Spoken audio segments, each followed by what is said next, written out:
Today we're going to discuss how you can set yourself up to get a good night's sleep. And before you laugh and think that I'm not going to tell you anything you haven't heard before, there's some key tips that I want to at least challenge your thinking with. So when you look at your body and your mind, essentially we have two cycles, one when we're awake and one when we're asleep. So it's all about how do we maximize the latter. So how do you get a better night's sleep? Well, the best way to look at it is, imagine, for example, we wake up first thing in the morning. The best thing we can probably do is to do some activity, whether it's exercise, whether it's going for a walk, because essentially what we're doing there is we're producing endorphins and dopamine to get us set up to take on the day, whatever it might bring. And then when we come to the other half of the day, what we want to start doing is producing more melatonin. This is the hormone that's going to actually help us get a good night's sleep. So I'm going to give you a few tips on how you can set yourself up through the day in order to be producing plenty of melatonin when it comes time to actually go to bed.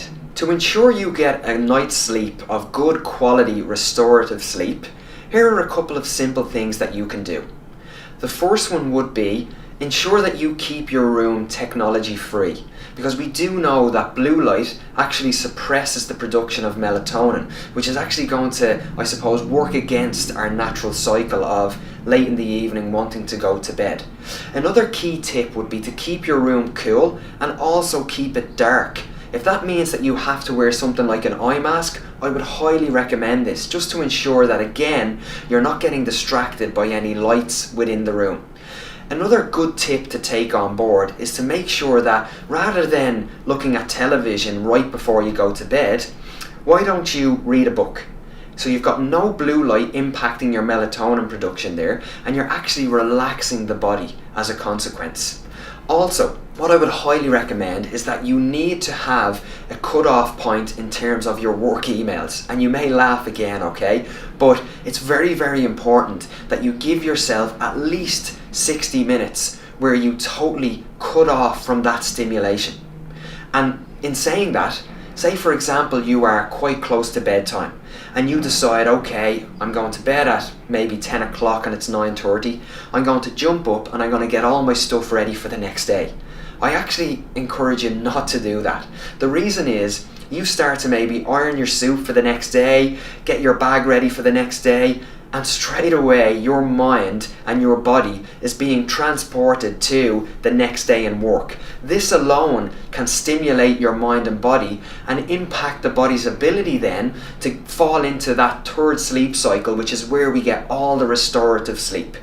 There's a couple of key tips that you can take on board in order to get a good night's sleep. Another vital takeaway tip is to remember that if you find yourself in a situation where you're maybe lying in bed and you can't actually fall asleep, it's important to remember that you don't get stressed out. Don't get anxious in that situation thinking, why can't I actually sleep? Use that time. As we know, time is a precious commodity. Use that time to focus on your relaxation. Maybe practice some meditation, because the key outcome, I suppose, of recovery is relaxation. So use that time, it's very precious. Another one is that ensure that you don't have a big massive meal quite close to bedtime.